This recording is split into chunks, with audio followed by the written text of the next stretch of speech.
交出嘉义市的市志的初稿的时候呢，我呢当时候跟他要求说，我们在这个公教的是立头港国小。假如呢我们先下一队金鸟国小，请到准备区准备。县市志的这个合约好，让我们现在欢迎。除了庙跟神明之外，作为一个很重要的辅助团体，政府一定要把它纳入调查。假如这个调查呢，这一些文化呢，它即将慢慢的这个是最早。现在我们先。所以后来呢，立头港国小。本校儿童宋江镇于民国81年元月4日成立，经营少子化因素和情绪数年，在本校校长王嘉玲之分总下，新会民国99年重新主训，并请国家新传奖方金生先生担任教练，本校李进先生担任助理教练，成员由2年级以上的同学，男女混合组成。平时训练利用社团和课余的时间练习。首次参加台南县99年国民中小学传统艺术比赛，荣获甲等成绩。第100年2月10日参加盐水风炮南移伊那森比尔森展演。本校宋江镇融合社区，并结合国术教学。主训期间经常参加社区庆典活动，更常获邀参与各单位、社团重大企业表演，深获好评。现在我们欢迎立头港国小，请大家以热烈的掌声鼓励立头港国小。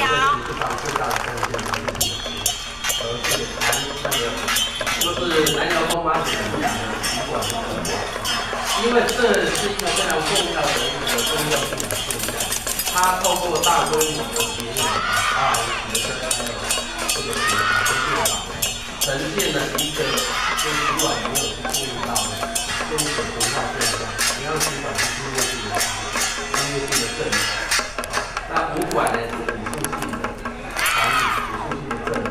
它中间呢跟宗教的交涉呢，我们可以看得出来。但是除了宗教之外，它跟一般之间的交涉呢，也可以看得出来。因为你要有习馆，它牵涉到要有人支持；你要有5个正头，牵涉到也要有人支持。最重要的是那个权势。而且你一群会武功的人，你在传统社会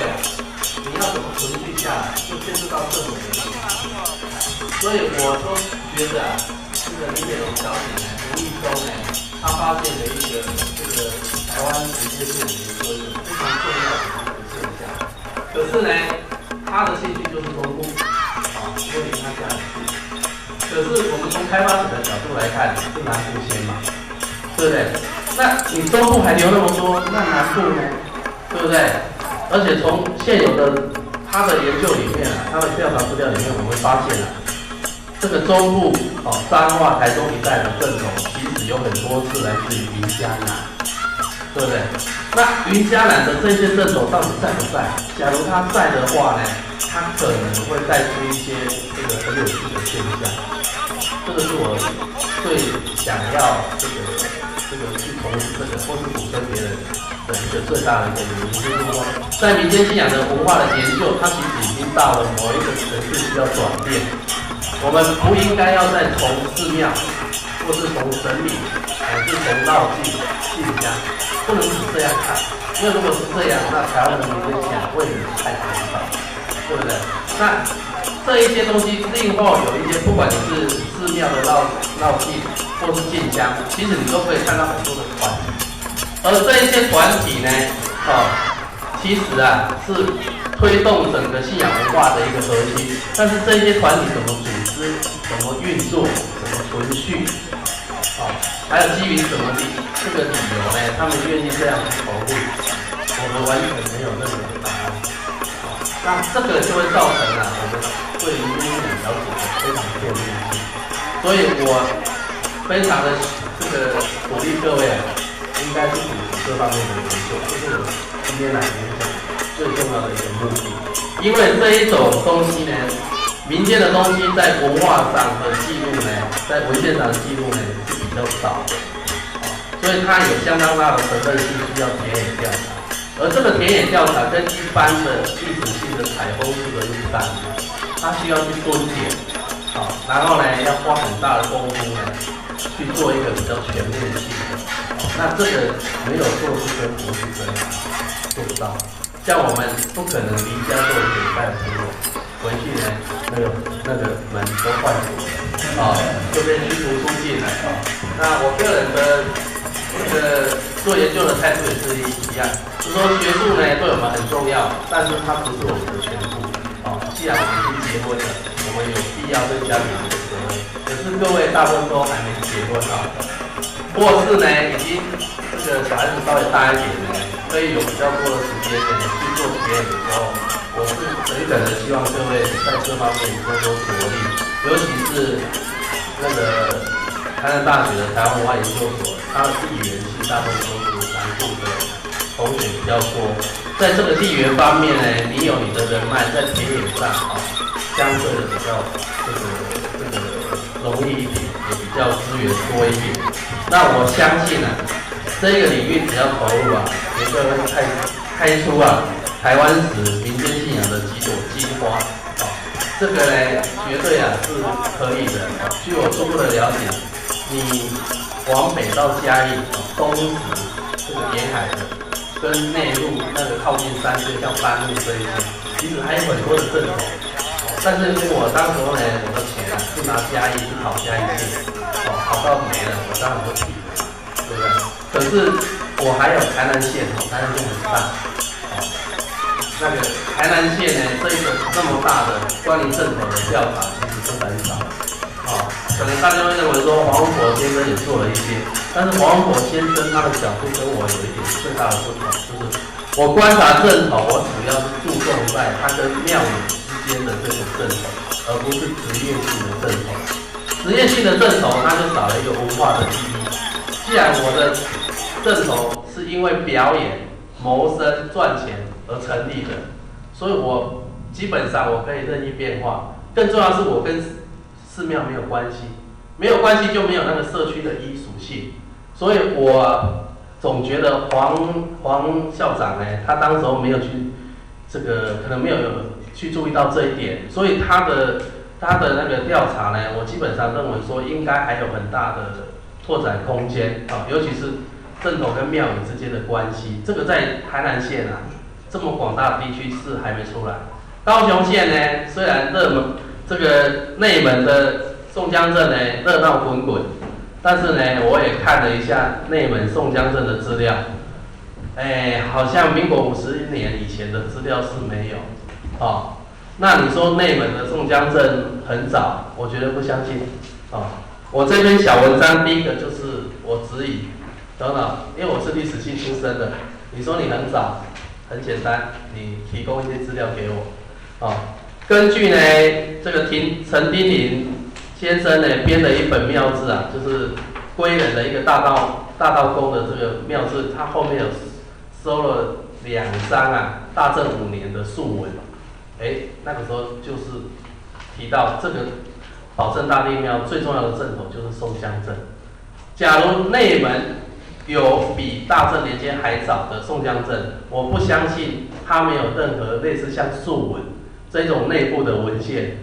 一定会有只是说他没有人去把它做一个探寻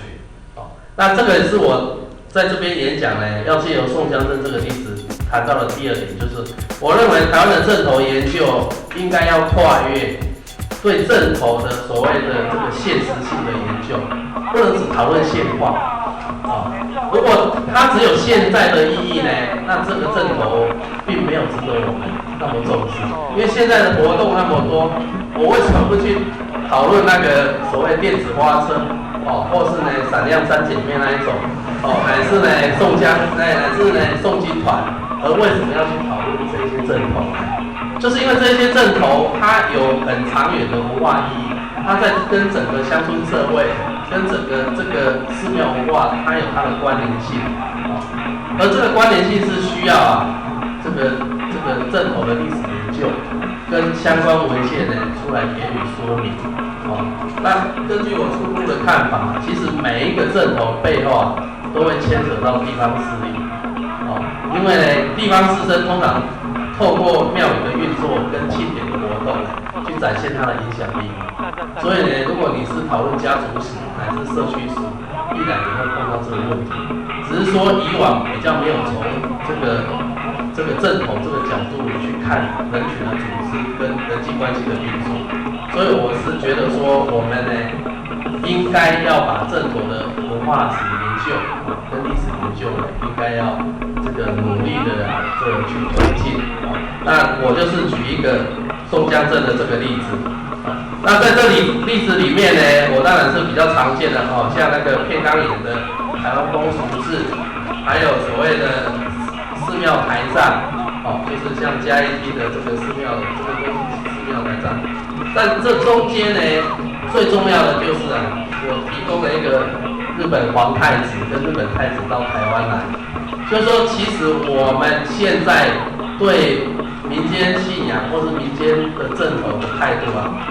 跟日本时代比起来，我们不见得有前进哦。他们那个时候其实是把它当做一个地方名产哦，就是说地方上的文化上的一